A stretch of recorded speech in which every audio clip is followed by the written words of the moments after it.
दोस्तों permanent position new Delhi के लिए सेंट्रल गवर्नमेंट का नॉन टीचिंग पोजीशन पर नोटिफिकेशन आउट हुआ है। इस नोटिफिकेशन में senior assistant, senior technical assistant, assistant, junior assistant, laboratory assistant and guys laboratory attendant and library attendant की वैकेंसी आई है।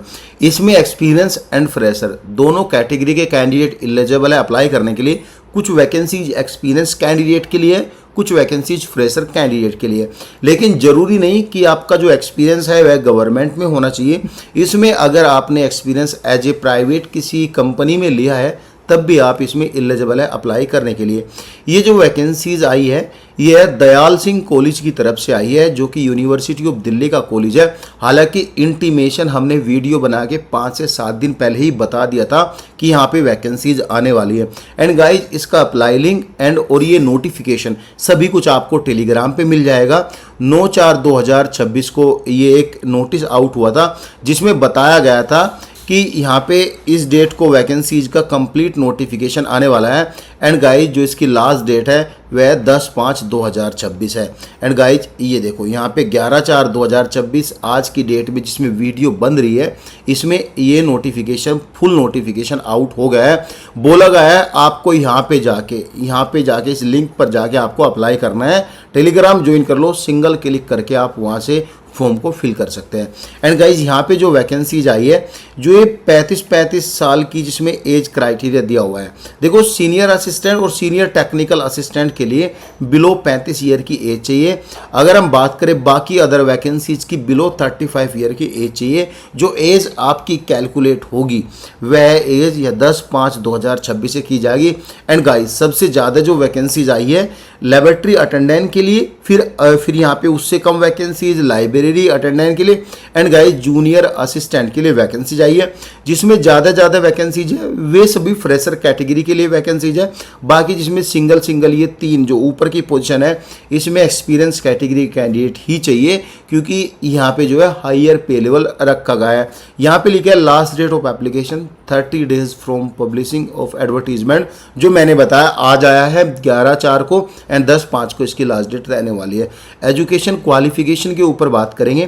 देखो जो सीनियर असिस्टेंट की पोस्ट है वह ग्रुप बी की मिनिस्ट्रियल पोस्ट है। इसके लो पे यानी पे लेवल 6 रहेगा। दिल्ली का 6 पे लेवल मतलब कि 70-80 हज़ार रुपये आपको सैलरी मिलेगी। एज क्राइटेरिया 35 साल से नीचे आपका होना चाहिए।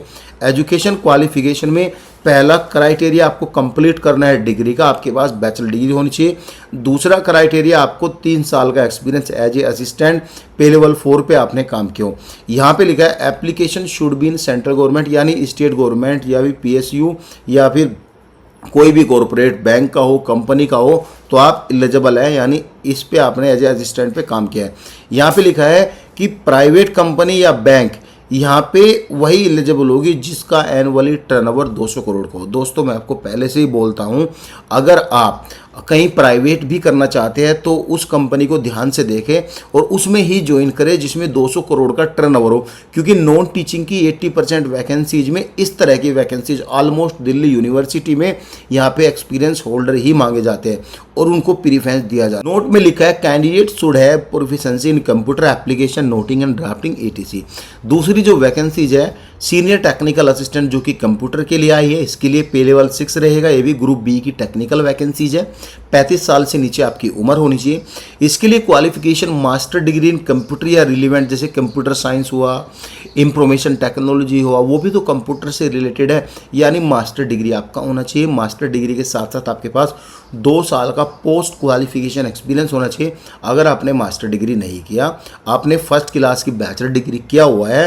एंड गाइज 5 साल का वर्किंग एक्सपीरियंस है, वर्किंग एंड मेंटेनेंस एक्सपीरियंस जो भी आपका रिलेटेड यहाँ पे इंस्ट्रूमेंट इन लैबोरेटरी में है तो आप एलिजिबल अप्लाई करने के लिए। सेम कंडीशन यहाँ पे एप्लीकेबल होगी, प्राइवेट या स्टेट गवर्नमेंट किसी में भी काम किया है तो आप एलिजिबल है। यहाँ पे नेक्स्ट वैकेंसीज है असिस्टेंट की। ये ग्रुप सी की मिनिस्ट्रियल पोस्ट है। पे लेवल 4 की वैकेंसीज आपको सैलरी मिलती है।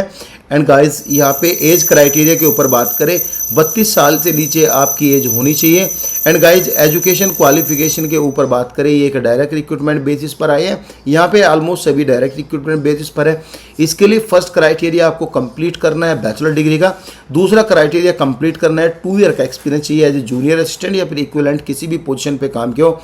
एंड गाइज इसके लिए आपकी टाइपिंग भी होगी, 35 वर्ड पर मिनट आपकी इंग्लिश में लिए जाएगी और 30 वर्ड पर मिनट आपकी हिंदी में लिए जाएगी, दोनों में से आपकी एक में टाइपिंग होगी। लिखा है the candidate should have proficiency in computer operation, मतलब आपकी यहाँ पे टाइपिंग ली जाएगी। यहाँ पे बात करें नेम ऑफ पोस्ट जो कि लेबोरेटरी असिस्टेंट की पोस्ट है, यहाँ पे ये भी ग्रुप सी की मिनिस्ट्रियल पोस्ट है। एंड गाइज स्केल ऑफ पे यानी पे लेवल 4 की सैलरी मिलेगी, दिल्ली में ही आपको रहना है, परमानेंट पोजीशन आपकी दिल्ली में ही होगी। एंड गाइज यहाँ पे जो एज क्राइटेरिया है 32 साल से नीचे आपकी एज होनी चाहिए, ये भी डायरेक्ट रिक्रूटमेंट बेसिस पर आई है। यहाँ पे आपका फर्स्ट बैचलर डिग्री आपकी कंप्लीट होनी चाहिए with minimum 2 year working experience आपका लेबोरेटरी इंस्ट्रूमेंटेशन या लेबोरेटरी से रिलेटेड आपका है तो आप एलिजिबल है। आपका एक्सपीरियंस अगर प्राइवेट या स्टेट किसी भी ऑर्गेनाइजेशन का है तो आप सेम कंडीशन यहाँ पे लागू होती है जो सेंट्रल गवर्नमेंट में मैंने सबसे पहले आपको ऊपर बताया। नेक्स्ट वैकेंसी जूनियर असिस्टेंट की है, पे लेवल 2 की सैलरी मिलेगी। एंड गाइस ग्रुप सी की मिनिस्ट्रियल वैकेंसीज है। एज क्राइटेरिया के ऊपर बात करें 35 साल से नीचे आपकी एज होनी चाहिए।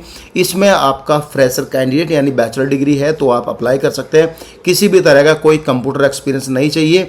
इंग्लिश टाइपिंग यहाँ पे 35 वर्ड पर minute and guys Hindi typing 30 word पर मिनट, दोनों में से आपकी एक में टाइपिंग होगी। नेक्स्ट वैकेंसीज है लाइब्रेरी अटेंडेंट की, ये भी ग्रुप सी की मिनिस्ट्रियल वैकेंसीज है। पे लेवल 1 की सैलरी मिलेगी, 32 साल से नीचे आपकी उम्र होनी चाहिए।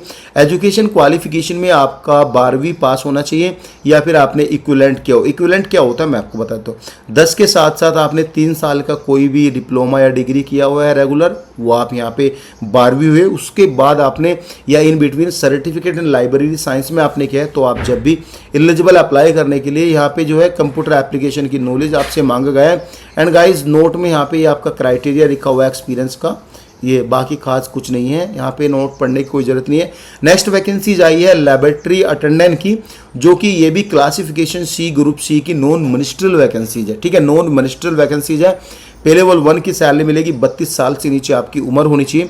यहाँ पे 2 क्राइटेरिया, पहला क्राइटेरिया आपका 12वीं साइंस से हो तो आप डायरेक्टली एलिजिबल है अप्लाई करने के लिए, आपको किसी भी तरह का कोई सर्टिफिकेट, किसी भी तरह का कोई एक्सपीरियंस सर्टिफिकेट नहीं देना है।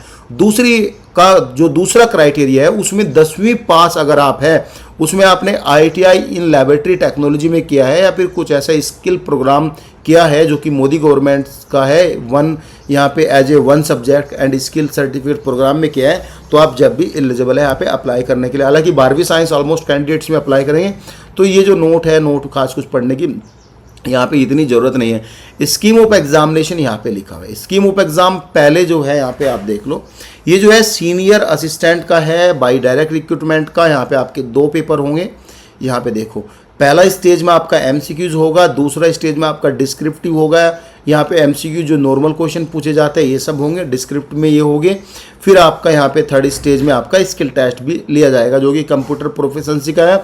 यहाँ पे आपसे management of administrative unit of the university, understanding of manual of office procedure, वो तो सब में पूछा जाता है भाई। इतनी हाई पे लेवल की सैलरी एज ए असिस्टेंट के बाद आप यहाँ पे रजिस्ट्रार भी बनोगे बाद में जाके, तो नॉलेज होना जरूरी है। तो यहाँ पे ये सब सिलेबस आप यहाँ पे देख सकते हो, सभी वैकेंसीज का सिलेबस यहाँ पे दिया हुआ है, main exam and all guys.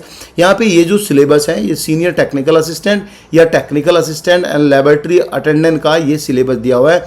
यहाँ पे भी पेपर 1 होगा, पेपर 1 एंड वाइज यहाँ पे, फिर यहाँ पे डिस्क्रिप्टिव होगा। ये आप देख लेना किस तरह के क्वेश्चन यहाँ पे आने वाला है। हालांकि मैं इस पर डिटेल वीडियो आऊँगा, सिलेबस पर मैं बात नहीं करूँगा, मैं एक अलग से डिटेल वीडियो बनाऊँगा जो कि लंबी होगी, लेकिन आपको सिलेबस पूरा कंप्लीट समझा दूंगा। ये जो सिलेबस है ये असिस्टेंट का है जो कि इसके भी यहाँ पे एटलीस्ट यहाँ पे 2 पेपर होंगे, पहला प्री पेपर होगा, फिर यहाँ पे मेन पेपर होगा एंड गाइस यहाँ पे आपका स्किल टेस्ट भी होगा। जो यहाँ पे ऊपर वैकेंसी सीनियर असिस्टेंट का है, सेम ही सिलेबस यहाँ पे असिस्टेंट के लिए रखा गया है। अब हम डायरेक्टली बात करेंगे यहाँ पे नेक्स्ट जो है हमारा जूनियर असिस्टेंट के लिए। ये भी स्टेज 2 के लिए यहाँ पे पेपर होंगे, पहला पेपर आपका MCQ, दूसरा पेपर यहाँ पे डिस्क्रिप्टिव रखा गया है एंड गाइज फिर यहाँ पे स्किल टेस्ट आपका टाइपिंग होगा एंड गाइज ये सब यहाँ पे होगा, ये आप देख लेना। यहाँ पे सारी डिटेल यहाँ पे दिया हुआ है। अगर आपको फिर भी कोई डाउट है वो तो आप हमें कमेंट भी कर सकते हैं। नेक्स्ट वैकेंसी जो है लाइब्रेरी अटेंडेंट का सिलेबस यहाँ यहाँ पे दिया हुआ है। यहाँ पे आप यहाँ पे देख सकते हो, पहला आपका एमसीक्यूज होगा, ओनली एक पेपर होगा, ये सब कंटेंट यहाँ पे रखे गए हैं। एंड गाइज अटेंडेंट असिस्टेंट के लिए सिंगल पेपर होंगे। एंड गाइज अगेन यहाँ पे फी स्ट्रक्चर क्या है मैं आपको बता देता हूँ। फी स्ट्रक्चर है जनरल एंड यूआर के लिए आपको 1000 रुपीज़ पे करने हैं, ओबीसी एनसीएल के लिए और ईडब्ल्यूएस के और फीमेल के लिए 800 रुपीज़ पे करने हैं। And guys ST SC PWBD के लिए यहाँ पे 600 रुपीज़ पे करने हैं। अब जो कोई जनरल से फीमेल है उनको ये 1000 रुपये पे नहीं करने, उनको ये 800 रुपये पे करने हैं। अगर एसटी एससी पीडब्ल्यूबीडी से फीमेल है तो उनको 600 रुपये पे करने हैं। यहाँ पे फी स्ट्रक्चर दिया गया है। एज का रिलैक्सेशन एज पर सेंट्रल गवर्नमेंट होगा, यानी एसटी एससी को 5 साल की छूट दी जाती है, ओबीसी कैटेगरी को 3 साल की छूट दी जाती है। जो भी एज क्राइटेरिया बताया गया है वह जनरल को लेके बताया गया है। आप यहाँ पे अपनी एज को बढ़ा के चलो अगर आपके पास सेंट्रल गवर्नमेंट का सर्टिफिकेट है। सो गाइज ये है पूरी डिटेल। कुछ भी डाउट बनता है तो आप कमेंट सेक्शन में कमेंट कर सकते हो। Thank you so much guys.